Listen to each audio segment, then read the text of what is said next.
Find somewhere else to die, my father said, standing in the hallway of the house my mother bought, 6 days after we buried her. He'd already changed the locks. His new wife was already measuring the master bedroom for new curtains. He told everyone I had no claim. He told the insurance company he was the sole beneficiary. He told me my mother couldn't protect me anymore. He was right about one thing. My mother couldn't speak for herself anymore. But what he didn't know was that she didn't need to. She'd already said everything she needed to say, in a document he never knew existed. My name is Dahlia Owens. I'm 28 years old, and I have lupus. Before I go on, please take a moment to like and subscribe, but only if you genuinely connect with this story. Drop a comment telling me where you're watching from and what time it is where you are. Now, let me take you back to last October, the night my mother's heart stopped, and the day everything changed. The hospital room smelled like hand sanitizer and dying flowers. Someone had left a vase of carnations on the windowsill 3 days earlier, and nobody had thought to throw them out. I was holding her hand. My mother's hand. It was so thin I could feel every bone. Eleanor Grace Owens, the woman who built a financial consulting career from a studio apartment and a library card, weighed 91 pounds. Pancreatic cancer had taken the rest. 14 months. That's what the doctors had given her. She used every single day. Her eyes opened, just barely.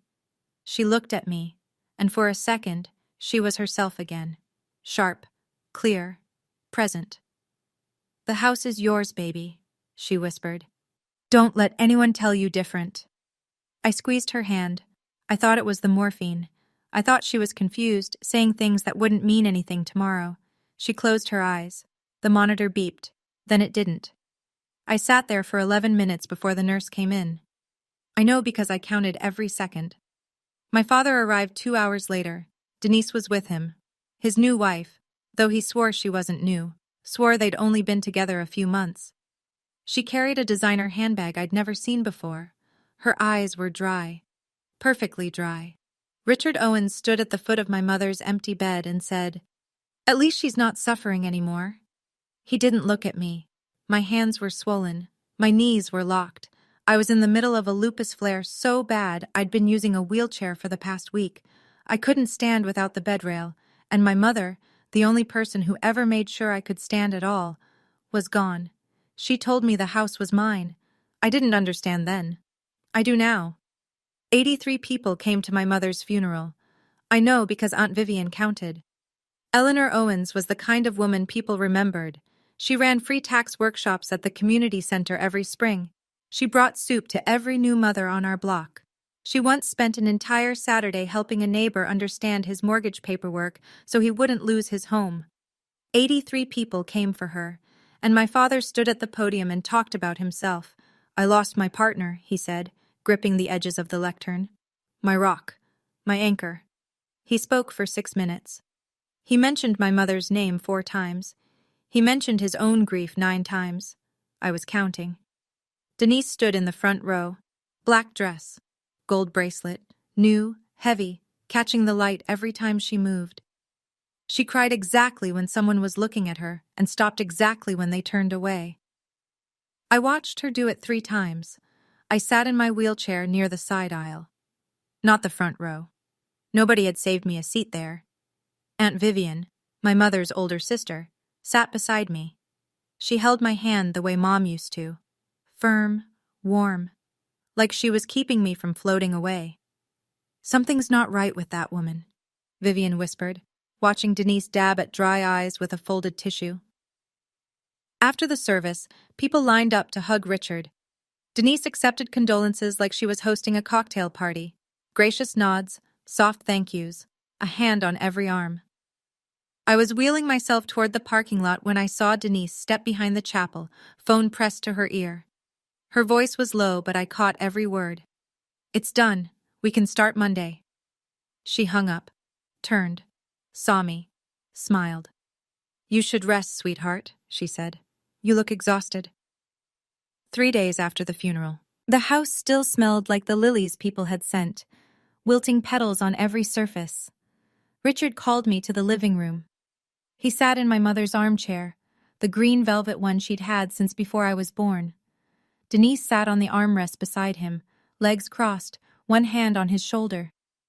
"We need to talk about the house," Richard said. I was on the couch across from them. My joints ached, my hands were stiff. I'd barely slept in a week. "This house," he continued, "the investment accounts, the life insurance, it all comes to me. I'm the surviving spouse. That's how the law works." Denise nodded. "It's what the law says, sweetie." Richard slid a piece of paper across the coffee table. A quitclaim deed. My name was already typed at the bottom. All I had to do was sign. "Just make it easy," he said. "For everyone." I stared at the paper. The ink was fresh. Someone had prepared this in advance. "Mom told me the house was mine," I said. Richard leaned back. "She was on painkillers. That means nothing." "She said it before the painkillers." His jaw tightened. "Your mother spoiled you. You think you deserve something you didn't earn?"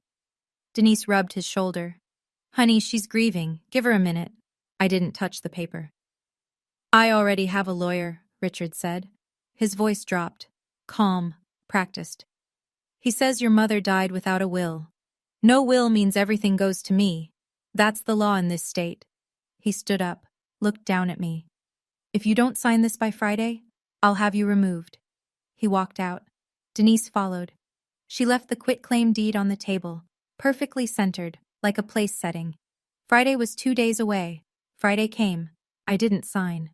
At midnight, my bedroom door opened. No knock, no warning, just the click of the handle and the hallway light cutting across my bed. Richard stood in the doorway holding an empty suitcase. He tossed it onto my blanket. "Pack your things." I sat up. My shoulders screamed. The flare was getting worse, my joints hot, swollen, every movement like grinding glass. "This is Mom's house," I said. "Your mom is dead, and I'm the surviving spouse. This is my house." Behind him, in the hallway, Denise leaned against the wall, arms folded, watching, the smallest smile on her lips. Richard stepped closer. His voice was low, steady, the kind of calm that comes from having already decided. "Find somewhere else to die. Your mother isn't here to protect you anymore." I looked at him for a long time. My father. The man who drove me to my first lupus appointment when I was 16. The man who used to carry me to bed when the pain was too bad to walk. That man was gone. Or maybe he'd never really been there. Maybe it was always Mom standing behind him, holding us both up. I packed what I could. Clothes, medications, my mother's reading glasses from the nightstand. I dragged the suitcase across the porch she used to sit on every morning. Her wind chimes were still ringing in the cold. I called Aunt Vivian at 1 a.m. She answered on the first ring. She didn't ask questions. She just said, "I'm coming." In her car, I couldn't cry. My body didn't have the energy. Vivian reached over and held my hand on the center console. "We're going to figure this out," she said. And somewhere in the back of my mind, a number surfaced. A phone number my mother had made me memorize years ago. I'd never called it. I didn't even know whose it was, until now. Aunt Vivian's guest room had yellow curtains and a quilt that smelled like cedar. I sat on the edge of the bed at 3 a.m. and tried to figure out what I had left. I opened my phone, checked my bank account. $2,112. That was everything. I called my pharmacy the next morning. The automated system cut through before I could even spell my last name. "Your insurance has been terminated. If you'd like to pay out of pocket, the total for your current prescriptions is $1,814. 1 month of medication. Nearly my entire savings. Hydroxychloroquine, prednisone. The drugs that kept my immune system from eating my own body alive. Without them, the flares would get worse. The kidney damage would accelerate. My doctor had been clear about that for years. Richard hadn't just taken my home. He'd cut off my ability to stay alive. I sat at Vivian's kitchen table with a mug of tea I couldn't drink because my hands were too swollen to grip it. She sat across from me and watched me stare at nothing. "Your mama told me something once," she said quietly. "It was about a year before she got sick.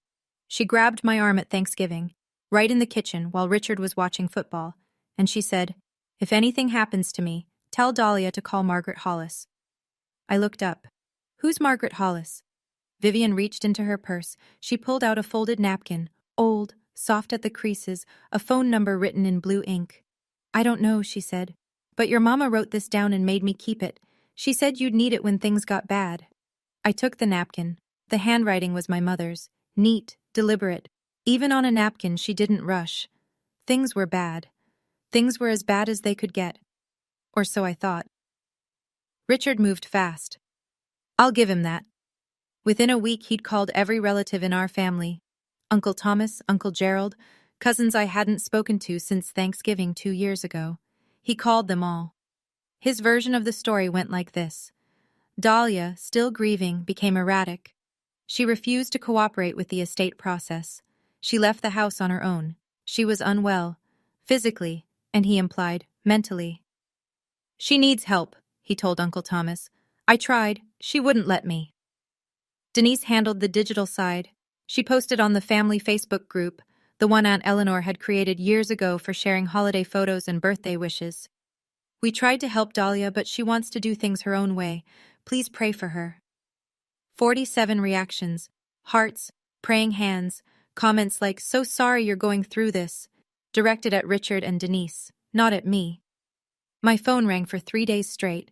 Cousins, aunts, people I barely knew. Your dad just lost his wife. Don't make this harder. He's trying his best, Dahlia. Maybe you should apologize. I stopped answering. Vivian fielded the calls for me while I lay on her guest bed, staring at the ceiling, feeling the inflammation crawl up my wrists like fire under the skin. One person believed me. One person out of my entire family. Vivian sat on the edge of my bed that night and handed me the napkin again. Call that number tomorrow, she said. First thing. I smoothed the napkin between my swollen fingers. Margaret Hollis. I didn't know her. Didn't know what she did. Didn't know what my mother had told her or why. But my mother had planned this. She'd written the number down. She'd told Vivian to remember. My mother didn't do things without a reason. I set my alarm for 7 a.m. I called at 7:15. No answer. Again at 7:40. Voicemail. 8:05. Voicemail again. At 8:22, I dialed for the 4th time. My thumb was shaking. Not from the lupus this time. 2 rings. Then a voice. Low, steady, warm in the way that courtroom voices sometimes are. Professional warmth. The kind that makes you trust someone before you know why. Hollis and Crane, attorneys at law. I swallowed. My name is Dahlia Owens. My mother was Eleanor. Dahlia Owens? The voice changed, not louder, closer. Eleanor's daughter? Yes. A pause. 3 seconds, maybe 4. I could hear a chair creak. I've been waiting for your call.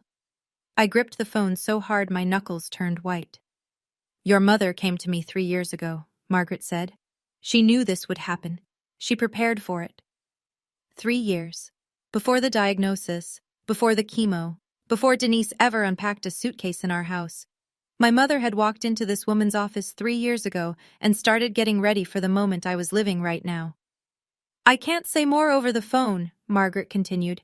Can you come to my office tomorrow, 10 a.m.? Yes, I can. Good.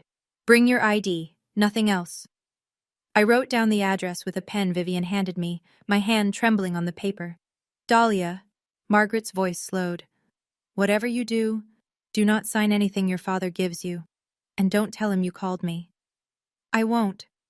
One more thing. Your mother told me you'd call when things got bad. She said I'd know because you'd sound exactly the way you sound right now. I couldn't speak. My throat closed around something that felt like a fist. She also told me to tell you, you're going to be okay. The line clicked. I sat on Vivian's kitchen floor with the phone against my chest and breathed. Tomorrow. 10 a.m. Answers. The letter arrived at Vivian's house the next morning, hand-delivered by courier. Cream-colored envelope, heavy paper, the kind lawyers use when they want you to feel small before you even open it. Bradley Knox, Esquire, representing Richard Allen Owens. I read it standing in Vivian's kitchen, still in my pajamas, coffee getting cold on the counter. The language was sharp and clean. Eleanor Owens died intestate, without a valid will. Under state law, the surviving spouse is entitled to the entirety of the marital estate.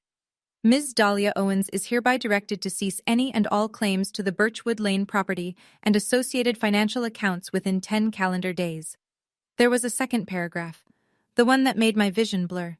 Furthermore, our client intends to petition the court for a determination of incapacity regarding Ms. Dahlia Owens, on the basis of her chronic medical condition, which renders her unable to manage her own financial and legal affairs, mentally incapacitated. My own father was trying to have me declared incompetent, not because I couldn't think, because I had lupus. Vivian read the letter over my shoulder. She didn't say anything for a long time. Then she picked up her purse and her car keys. "Get dressed," she said. "We have an appointment in 90 minutes." She drove me to the pharmacy first, paid for my medications out of her own savings, $1,814. She didn't flinch. She just handed over her debit card and said, "Eleanor would have done the same for my kids." In the car, I stared at the letter again. The word incapacity sat in the center of the page like a bruise. My father hadn't just taken my home and my insurance. He was coming for my legal right to fight back. We pulled into Margaret Hollis's parking lot at 9:53, 7 minutes early. I was done being late. Margaret's office was on the second floor of a brick building downtown. Small brass nameplate by the door. No flash, no marble lobby, just quiet competence. I was sitting in her waiting room when my phone rang. Richard. I almost didn't answer. But something in me, maybe the part that still remembered he was my father, picked up. "Sign the paper, Dahlia." "No. You have nothing, no money, no job, no insurance. I have rights. You have lupus, that's all you have." The words landed like a slap, clean, deliberate. He'd practiced that. "Mom wouldn't want this," I said. "Your mom is gone, I'm what's left. Then I'll talk to a lawyer." Silence. Long enough that I could hear Denise whispering something in the background. "What lawyer?" he finally said. "With what money?" I hung up. My hand was trembling. I set the phone face down on the chair beside me and pressed my palms flat against my thighs until they stopped shaking. The receptionist looked at me. She didn't say anything, but she pushed a glass of water across the counter. Vivian was sitting beside me. She'd heard the whole thing. "What did he say?" she asked. I looked at her. "He doesn't know yet." Vivian studied my face. She nodded slowly. She understood. At 10 a.m. exactly, the inner door opened. A woman stood there, early 60s, silver-streaked hair pulled back, reading glasses perched on her nose. She wore a gray blazer over a white blouse. No jewelry except a thin watch. She looked like the kind of person who never raised her voice because she never needed to. "Dahlia," she smiled. Not the sympathetic smile people had been giving me for weeks. A real one. Warm and sure. "I'm Margaret Hollis. Your mother was one of my closest friends. Come in." I spent 2 hours in Margaret's office that morning. She told me things I'll share with you soon. But first, I need to tell you what happened while I was there. Because Denise wasn't sitting still either. My phone buzzed as I was leaving Margaret's building. Dr. Nathan Briggs, my rheumatologist, the man who'd been treating my lupus for 6 years. He never called unless something was wrong. "Dahlia, I need you to know something." His voice was careful, measured. "A woman called my office this morning, identified herself as Denise Owens, said she was your stepmother and legal guardian." I stopped walking. Vivian held my arm. "She requested a full copy of your medical records, treatment history, psychological evaluations, medication lists, everything." "What did you tell her?" "I told her no. HIPAA doesn't allow it. She's not your guardian. She's not on any of your forms." He paused. "But Dahlia," she was specific. She asked about cognitive function. She asked if your condition affects your decision-making. My stomach dropped. "They're building a case," Dr. Briggs said quietly. "They want documentation that says you can't take care of yourself." I leaned against Vivian's car. The October wind bit through my coat. "Can I give you some advice?" he said. "Not as your doctor, as someone who's watched you fight this disease for 6 years. Yes, I can't tell you what to do, but I can tell you, protect yourself." I thanked him, hung up, told Vivian everything. She gripped the steering wheel until her knuckles went pale. That woman is evil. That night, I sat on Vivian's guest bed and wrote down everything. Every conversation, every date, every dollar, everything my mother had ever said about the house, the accounts, the future. And I remembered something else, a sentence from years ago when Mom thought I was asleep on the couch. Everything's in my name, baby, not his, mine. She'd been talking to someone on the phone. I never knew who. Now I was beginning to understand. Let me take you back to that morning in Margaret's office, the part I skipped. The room was small, but warm. Bookshelves floor to ceiling, legal texts with cracked spines. On the wall behind her desk, a framed photograph. 2 young women on a college lawn, laughing. One was Margaret. The other was my mother, 20 years old, with her whole life ahead of her. Margaret caught me looking at it. Fall of '84, she said. Your mother was the smartest person I ever met, and I went to law school. She sat down, opened a drawer, pulled out a leather folder, thick, worn at the corners. Your mother came to me 3 years ago, she said, right after she found text messages on Richard's phone. Messages from Denise. I felt the room tilt. 3 years ago? That was before she was even diagnosed. Exactly. Margaret folded her hands on the desk. She came to me and said, I need to make sure Dahlia is taken care of, no matter what happens to me. She wasn't sick yet, but she was clear-eyed. She saw what Richard was becoming. Margaret opened the folder. Inside I could see stacked documents, tabbed and labeled. She didn't show me the contents. Not yet. Your mother put everything in order, Dahlia. The house, the accounts, everything. What do you mean, everything? She held up a sealed manila envelope. Heavy. Official. My mother's handwriting on the front. Just my name. Dahlia. Your mother wrote this for you, but you'll hear it at the reading. The reading? The formal reading of her will. Margaret leaned forward. Which I will be scheduling within the next 2 weeks. Every relevant party will be required to attend. She paused. Let the weight of it settle. Your mother wasn't afraid of dying, Dahlia. She was afraid of what would happen to you after. I couldn't touch the envelope. I could only stare at my name in her handwriting and feel my chest crack open. Margaret gave me a glass of water. I drank half of it before I realized my hands had stopped shaking. Here's what you need to understand, she said. Your father's lawyer is claiming Eleanor died intestate, without a will. That's the foundation of everything he's doing. The quitclaim deed, the insurance claim, the incapacity petition. All of it rests on the idea that your mother left nothing behind. She tapped the leather folder. He's wrong. Margaret explained it piece by piece. My mother had executed a formal last will and testament 3 years ago. It was notarized by a retired judge, Judge Patricia Henley, a personal friend of Margaret's. 2 independent witnesses signed. And Eleanor had recorded a video statement to accompany it, confirming her wishes in her own voice, on camera, while healthy and lucid. This will is airtight, Margaret said. No competent attorney would challenge it. My mind was spinning. 3 years. My mother had spent 3 years preparing for this and never said a word to me. She also left a handwritten letter, Margaret added. She wanted everyone to hear it. Everyone? At the reading. I'll send formal notice to Richard, to his attorney, and to the relevant family members. They'll all be in the room. I sat with that. The image of Richard, sitting in a room, hearing my mother's words read aloud, words he didn't know existed. You don't have to fight, Dahlia. Margaret's voice softened for the first time. Your mother already fought for you. All you have to do is show up. I cried then, quietly. Not the way I'd been crying all month. Out of pain, out of fear, out of exhaustion. This was different. This was the cry of someone who just learned she wasn't alone after all.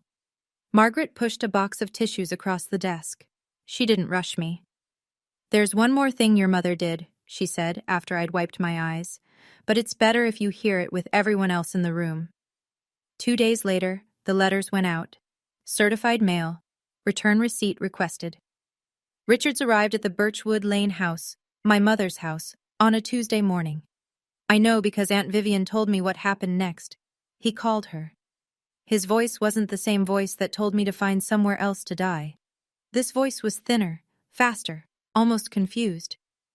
"Who is Margaret Hollis?" Eleanor never mentioned a lawyer. Vivian kept her answer short. "Come to the reading and find out." "What reading? There is no will. My lawyer already confirmed." "Then you have nothing to worry about, Richard." She hung up. That evening my phone rang. Richard again. But the tone had changed. The cold authority was gone. In its place, something I almost didn't recognize. He sounded careful. "Listen, sweetheart. Maybe we can work something out. You don't need a lawyer." Sweetheart. He hadn't called me that since I was 15. "I'll be at the reading, Dad. Dahlia. See you there." I hung up. Vivian looked at me across the kitchen table. She raised her coffee mug in a silent toast. Denise posted on Facebook that night. No direct mention of the reading, just a Bible verse about betrayal and a caption. "When family turns on you, God sees everything." 8 heart reactions. 3 prayer emojis. I didn't respond. I didn't even open the app. I was sitting on Vivian's couch, making a list Margaret had asked me to prepare. Dates, events, things my mother had said. Margaret had also called me that afternoon with an update. Richard had hired a second lawyer, Carl Myers, a specialist in estate disputes. "He's panicking," Margaret said.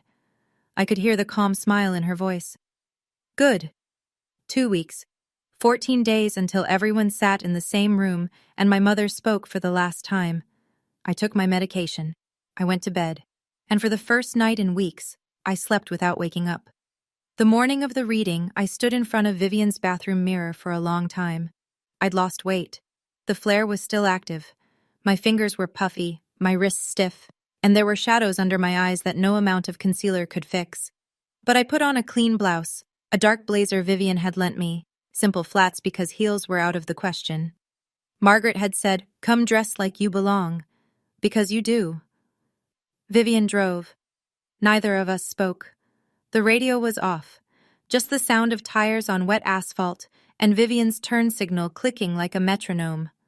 Hollis and Crane occupied a quiet corner office in a brick building on Whitmore Street, 2nd floor. No elevator. I took the stairs one at a time, Vivian's hand on my elbow. The conference room was already set up. Long oak table, 12 chairs, water pitchers at each end. A window overlooking the street, pale October light falling across the carpet. People were already there. Uncle Thomas, my mother's younger brother, gray beard, flannel shirt, hands in his pockets. He nodded at me. Uncle Gerald, Eleanor's baby brother, quiet, sitting at the far end. Linda Torres, the family accountant, glasses on a chain around her neck, legal pad open, 2 paralegals from Margaret's firm seated near the door. Then Richard walked in. He wore a navy suit, fresh haircut. Denise was a step behind, black dress, modest neckline, tissue already in hand, ready to perform. Behind them, Bradley Knox, thin and tall, briefcase like a shield. Carl Myers, shorter, rounder, already sweating. Richard sat on one side of the table. I sat on the other. We were 8 feet apart. It felt like a canyon. Then Margaret entered. She carried a leather folder in one hand and a laptop under her arm. She sat both down at the head of the table. She didn't smile. She didn't need to. "Let's begin." Knox spoke first. He buttoned his jacket as he stood, like he was about to address a jury. "Before we begin, my client would like to note that he was unaware of any will and questions its validity." He sat back down. 12 seconds. Practiced. Margaret didn't stand. She didn't need to. She adjusted her reading glasses and opened the leather folder. "Noted," she said. "The will was executed 3 years ago. Notarized by Judge Patricia Henley. Witnessed by 2 independent parties who are available to testify. Its validity is beyond question." Knox shifted in his chair. Myers wrote something on his pad. Richard stood up. His chair scraped against the floor. "My wife never told me about any of this." Margaret looked at him. Her expression didn't change. "She wasn't required to, Mr. Owens." A ripple moved through the room. Uncle Thomas glanced at Uncle Gerald. Linda Torres stopped writing. Denise leaned forward. "This is ridiculous." Her voice cracked, just enough to sound wounded. Eleanor was sick. She wasn't thinking clearly. Margaret turned to Denise. Slowly, the way you turn to face something you've been expecting. Mrs. Pratt Owens, you are not a party to this will. I'll ask you to remain silent unless addressed. The room went still, completely still. The only sound was the clock on the wall and the soft tap of Meyer's pen against his legal pad. Denise opened her mouth, closed it. Her hand found Richard's arm, but he didn't look at her. Knox leaned toward Richard and whispered something. Richard's jaw clenched. He sat down. Margaret waited until the silence had fully settled. Then she opened to the first page. Now, let me read the last will and testament of Eleanor Grace Owens, she began. But she didn't get far. Margaret had barely read the preamble, Eleanor's full legal name, the date of execution, the standard declarations of sound mind, when Richard broke. He didn't shout. That would have been easier. Instead, he turned in his chair until he was facing me directly. His eyes were hard. His voice was even. You know what your problem is, Dahlia? Margaret stopped reading. The room held its breath. You've been a burden your whole life. Uncle Thomas straightened in his chair. Linda Torres set her pen down. Your mother spent everything on your medical bills, every dime. And what did you give back? Nothing. I didn't move. My hands were flat on the table, swollen knuckles pressed against the wood. You can't work. You can't live alone. You can't even walk without help some days. He shook his head. Eleanor felt guilty about your disease. That's the only reason she kept you around. Guilt, not love. The words hit me one at a time, each one precise, each one aimed at the place that was already bleeding. Aunt Vivian stood up so fast her chair hit the wall behind her. That is enough, Richard. Uncle Thomas was shaking his head. I can't believe what I'm hearing. Denise placed her hand on Richard's arm. Honey, calm down. Her voice was gentle, concerned, but her eyes were bright, alert. She wanted this. She wanted every word of it on the record. What she didn't know, what nobody in that room knew yet, was that Margaret's paralegal had been recording since the moment the meeting began. Standard procedure for contested estate proceedings in this state. Perfectly legal. I looked at Margaret. She gave me the smallest nod, barely a movement, just enough, and I knew. My mother was about to speak. Margaret let the silence stretch. She didn't rush it. She let every person in that room sit with what Richard had just said. Then she spoke. Quietly. The way a surgeon speaks before the first cut. Are you finished, Mr. Owens? Richard said nothing. His chest was rising and falling. Denise was still holding his arm. Good. Margaret placed both hands on the document. Because your wife had something to say about all of that. She turned to the first substantive page. The room was so quiet I could hear Uncle Gerald's breathing from the far end of the table.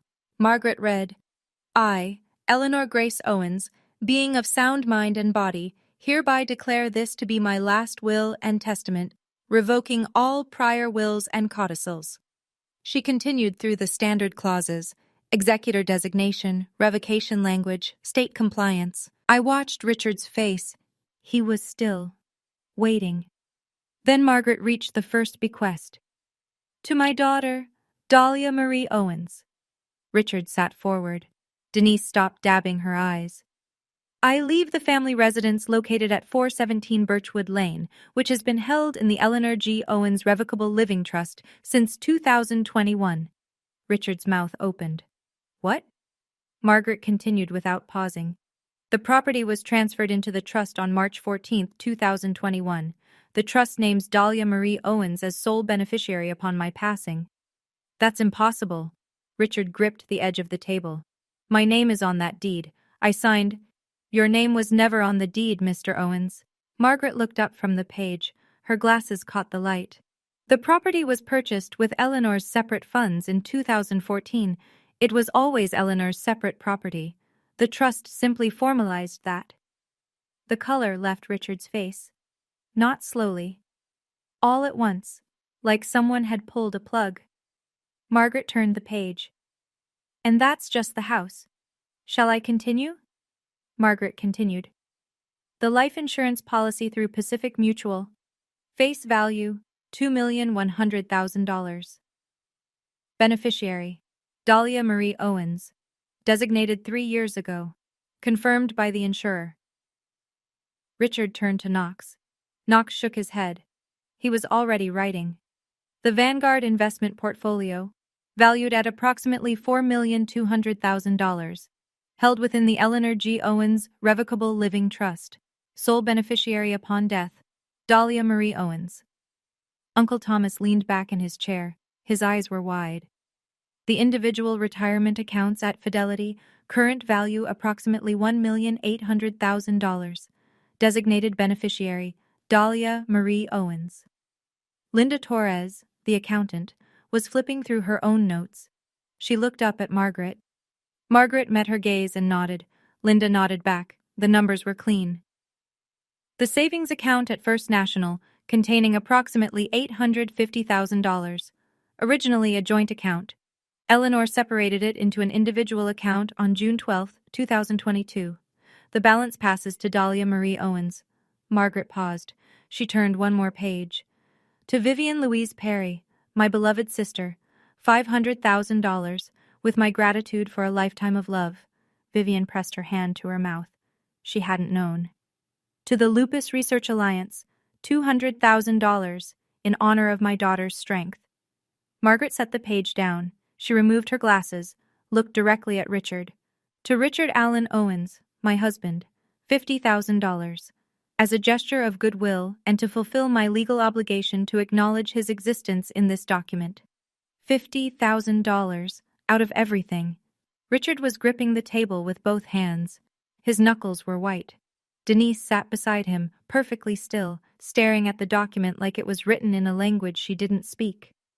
Margaret closed the page. Ms. Torres can confirm all transfers, designations, and trust documents are in order and have been independently verified. Linda Torres spoke for the first time. Confirmed. Richard was on his feet before Margaret finished setting the document down. This is fraud. His voice bounced off the walls. She forged this.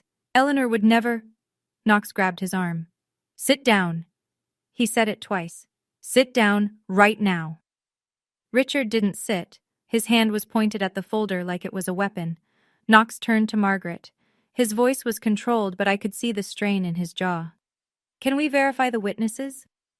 Judge Patricia Henley notarized it personally, Margaret said. She didn't blink. I have her signed attestation. Would you like to call her?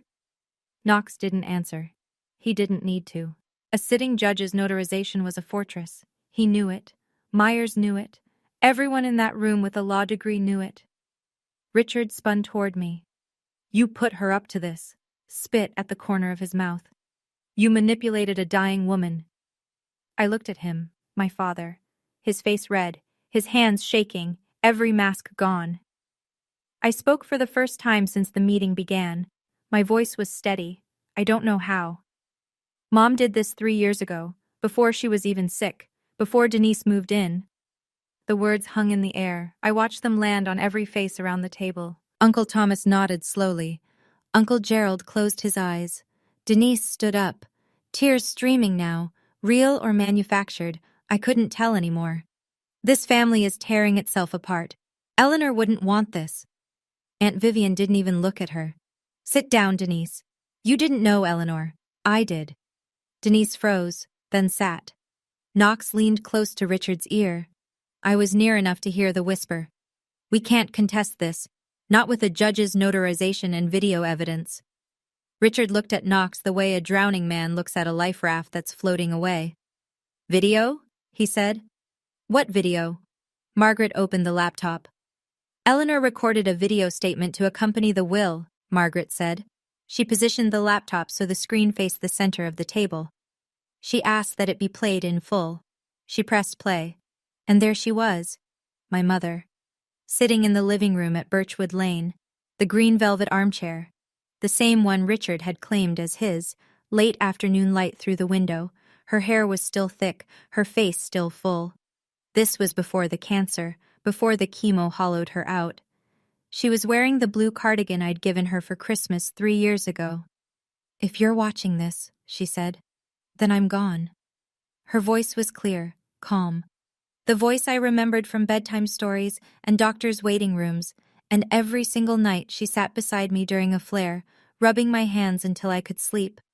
And I'm guessing Richard is sitting in that room right now, angry. I looked at Richard. He flinched, just slightly, like she'd tapped him on the shoulder from somewhere he couldn't see.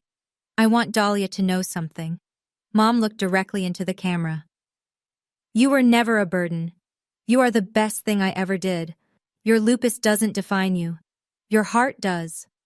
Aunt Vivian grabbed my hand under the table. I put everything in your name because I trust you. Not because I don't love your father, but because I know what happens when grief meets greed. She paused, took a breath. Richard, if you're listening, I hoped you'd prove me wrong. I really did. Uncle Thomas wiped his eyes with the back of his hand. Uncle Gerald's head was bowed. Linda Torres had stopped writing entirely. Richard stared at the screen. His jaw was locked. His hands were flat on the table. He didn't move. Denise's eyes drifted toward the conference room door, and then my mother said, "There's one more thing I need to say. About Denise." My mother's face on the screen didn't change. She didn't look angry. She didn't look bitter. She looked like a woman telling the truth because she wouldn't get another chance. "Denise," she said, "I know you've been seeing Richard since before my diagnosis. I found the messages on his phone 2 months before I went to see Margaret." The room stopped breathing. I turned to look at Denise. The tissue was frozen against her cheek. Her eyes were fixed on the screen. The performance was over. Richard's head snapped toward Denise. "You told me she never—" "I don't say this out of bitterness," my mother continued, her voice cutting cleanly through the room. "I say this because Dahlia deserves to know, and everyone in this room deserves to know, that the decisions I made were based on facts, not feelings." Uncle Thomas's hands were gripping his knees. Uncle Gerald looked at Richard with an expression I'd never seen on his gentle face before. Disgust. Mom went on. "Richard chose Denise before I even started chemo. I chose to protect my daughter." My chest ached, not from the lupus, from the weight of understanding. My mother had known everything. She'd watched her husband fall for someone else while she was still healthy, still present, still making dinner and folding laundry in a house she knew she might lose. And she didn't scream. She didn't beg. She went to a lawyer and built a wall around me. "Dahlia," Mom said. She smiled then. Small, sad, beautiful. "Live your life. Take care of your health. And remember, you don't owe anyone who chose to leave you." The screen went dark. Nobody spoke. Denise picked up her handbag. She stood. She walked to the door, opened it, and left. She didn't look at Richard. She didn't look at anyone. Richard sat alone on his side of the table. No wife, no new wife, just a man in a navy suit, staring at a closed laptop with 12 people watching him become exactly what my mother said he would. Margaret closed the laptop. She placed her glasses back on. When she spoke, her voice was the same as it had been at the start, measured, professional, utterly unshakable. "The trust transfers effective immediately. Dahlia Marie Owens is the sole owner of the Birchwood Lane property." She turned a page in the folder. "Regarding the life insurance policy and investment accounts, I've already filed the necessary documentation with the respective institutions. Dahlia's beneficiary status has been confirmed by each one." Knox was packing his briefcase. He hadn't spoken since the video. Myers was staring at his blank legal pad like it owed him an explanation. Margaret looked at Richard. "Mr. Owens, you have 30 days to vacate the Birchwood Lane property, as you are no longer a legal occupant." Richard's voice came out small. Smaller than I'd ever heard it. "She can't just kick me out of my own home." "It was never your home, Mr. Owens." Margaret's tone held no cruelty, just facts. "The deed has been in Eleanor's trust since 2021. You were a permitted occupant. That permission ended with Eleanor's passing, and the terms of the trust." Knox stood. He touched Richard's shoulder. "Let's go." Richard didn't move. "We'll need time to review," Knox said to Margaret. It was the kind of thing lawyers say when there's nothing left to review. "Of course," Margaret replied, "but the law is clear, and the clock starts today." Knox guided Richard to his feet. They walked toward the door. Richard's steps were slow, heavy, like the floor had gotten deeper. He didn't look at me. He didn't say goodbye. He didn't say anything at all. He walked out the same way he walked into my mother's hospital room the night she died, late and alone. 3 days passed. I stayed at Vivian's. I didn't call Richard. I didn't check Facebook. I took my medication, kept my appointment with Dr. Briggs, and read a book my mother had left on her nightstand, a novel about a woman who sailed around the world alone. Mom had dog-eared page 212. On the fourth morning, my phone rang. Richard. I almost let it go to voicemail, but I answered, because I wanted this to be the last time. His voice was different. Not the commanding voice from the living room. Not the cold voice from midnight. This was the voice of a man who had run out of people to stand behind. Dahlia, I'm your father. You can't just throw me out. You threw me out at midnight, when I was sick, in the cold. I was angry. I wasn't thinking straight. You told me to find somewhere else to die. Silence. I could hear him breathing. Denise made me. No. My voice didn't waver. You're a grown man. You made your own choices. More silence. Longer this time. I could picture him sitting in Mom's kitchen, at Mom's table, in Mom's house.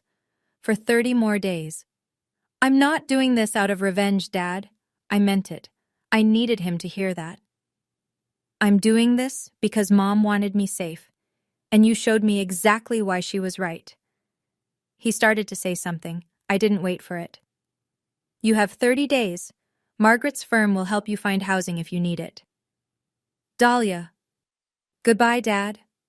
I ended the call, set the phone on the kitchen counter. My hand was trembling, not from lupus this time, just from the ordinary pain of closing a door on someone who should have been holding it open for you. Vivian was standing in the doorway. She didn't ask what he said. She just walked over and held me. 30 days later, I turned the key in my own front door. Richard had left the week before, moved to Ohio, to his brother's house. He'd taken his clothes, his golf clubs, and a box of tools from the garage. He left everything else. The furniture, the dishes, my mother's things. He left her wind chimes on the porch. I don't know if that was kindness or just forgetting. I chose to believe it was the last decent thing he did. The house smelled like dust and closed windows, and underneath it all, like her. Lavender hand cream. The wool throw she kept on the couch. Coffee beans she stored in the freezer because she swore it kept them fresh. I walked through every room. Kitchen, living room, the hallway where he'd stood that midnight with an empty suitcase. My old bedroom, her bedroom. I stopped in her doorway. The green velvet armchair was where she'd always kept it, by the window, angled toward the garden. On the nightstand beside her bed was something I hadn't expected. A journal, leather-bound. My mother's handwriting on the first page. I opened it. Page after page. Letters. All to me.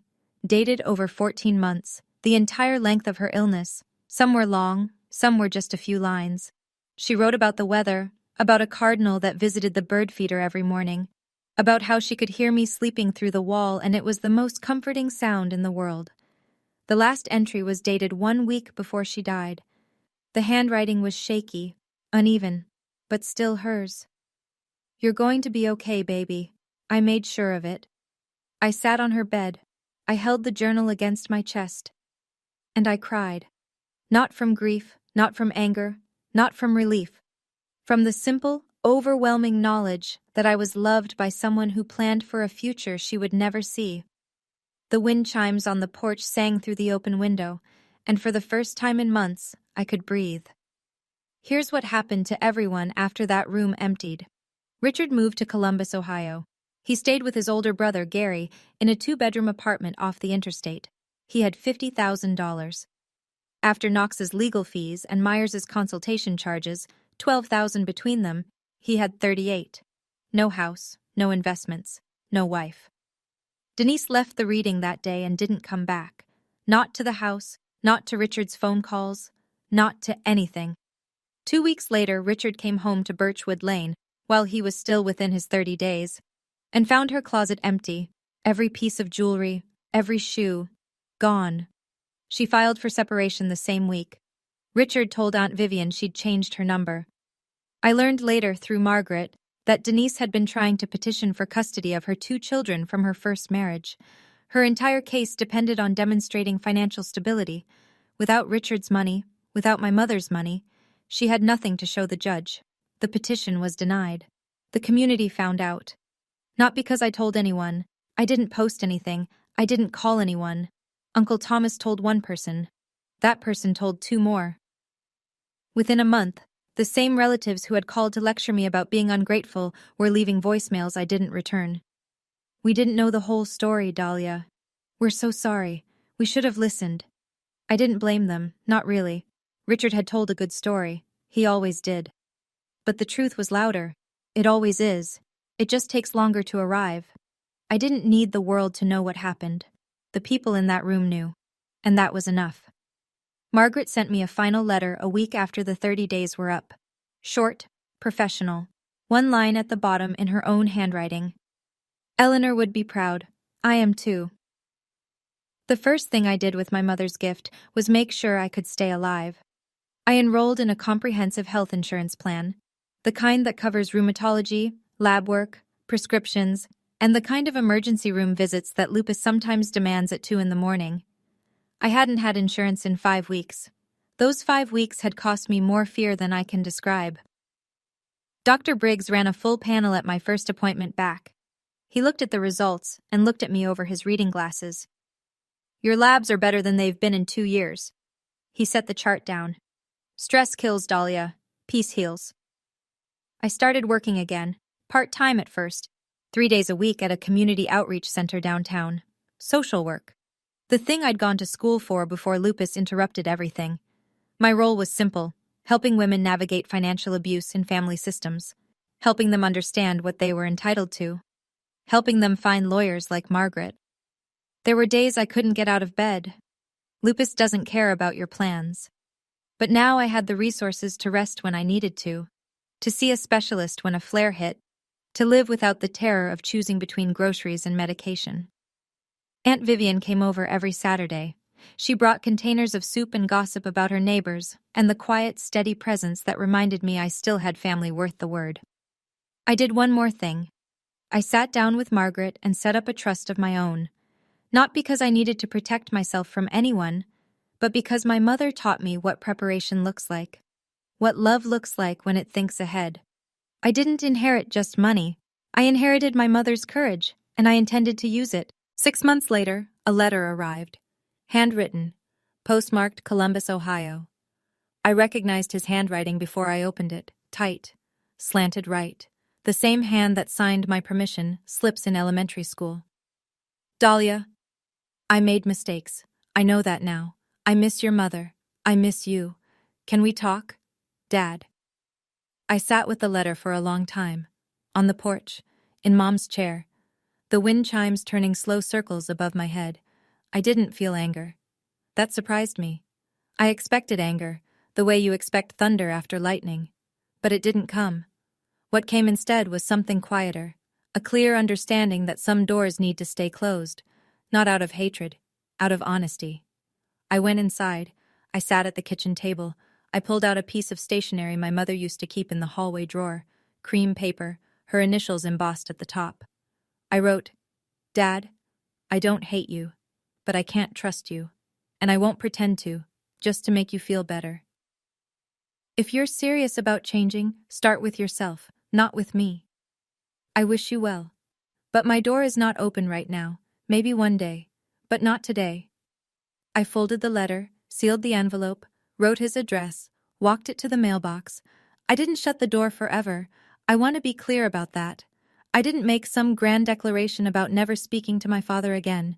That would be a different kind of cruelty, and I've had enough cruelty for one lifetime. But I didn't open the door out of guilt either, or loneliness, or because someone told me I should. If that door opens again, it'll be because I'm ready, not because I'm pressured. I went back to the porch. The wind chimes caught a breeze. I listened to them the way I used to listen to my mother humming in the kitchen. Not the melody, just the fact that it was there. I'm not telling you this story because I want sympathy. If that's what you heard, let me try again. I'm telling you because somewhere out there, someone is listening to this at 2 a.m. Maybe on their phone, maybe through earbuds so nobody else hears. And maybe that person just lost someone they love. Or maybe they're being told they're a burden. Or maybe their family is fighting over things that should be sacred, a house, a promise, a name on a piece of paper. If that's you, I want you to hear this. My mother taught me that love isn't just words. Love is preparation. It's sitting in a lawyer's office when you're healthy and thinking about what happens when you're not. It's putting someone's name on a trust they don't even know about because you know the storm is coming and they'll need shelter. If you have a sick child, a vulnerable parent, a family member who depends on you, please talk to a lawyer, set up a trust, write a will, name your beneficiaries. Don't leave it to chance. Don't assume the people around you will do the right thing when you're gone. Some will, some won't, and by then, you won't be there to find out. And if you're the one being told you're not enough, that you're a burden, that your illness makes you less, that you should be grateful for scraps instead of standing up for what's yours, hear me clearly. You are enough. Your illness doesn't make you less. Your need for help doesn't make you weak. Anyone who uses your vulnerability against you has told you exactly who they are. Believe them. My mother believed in me from a leather chair in a lawyer's office 3 years before she died. She never told me. She just did it. That's the kind of love that outlives everything. It's spring now. I'm sitting on the front porch of 417 Birchwood Lane. My porch, my house. The house my mother bought, protected, and gave to me. Not with a speech, but with a signature on a Tuesday afternoon that nobody knew about. There's a cup of tea on the railing, chamomile, Mom's favorite. I don't even like chamomile, but I buy it anyway. The smell of it is the closest I get to sitting next to her. My mother's journal is on the table beside me. I've read every page, some of them twice. Some of them so many times the ink is starting to fade where my thumbs hold the paper. I keep it close, not because I need to read it again, because the weight of it in my hands feels like her hand in mine. Lupus is still here. It will always be here. Last Tuesday was bad. My knees locked up and I spent the morning on the kitchen floor waiting for the prednisone to work. But I have insurance now. I have a doctor I trust. I have a body that fights me, and a life that's finally worth the fight. In the garden, something catches my eye.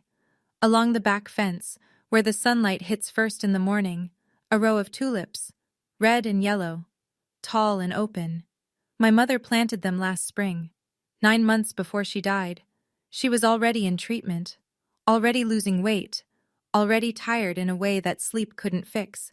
But she knelt in the dirt with a trowel and planted bulbs she knew she would never see bloom. She planted them for me. My mother planted tulips she'd never see bloom. That's what love looks like. I close the journal. I lean back in the chair. The wind chimes sing. And somewhere, I don't know where, I don't know how, she knows I'm okay. So that's my story. It's not about money, it never was. It's about a mother who loved her daughter enough to fight from beyond the grave.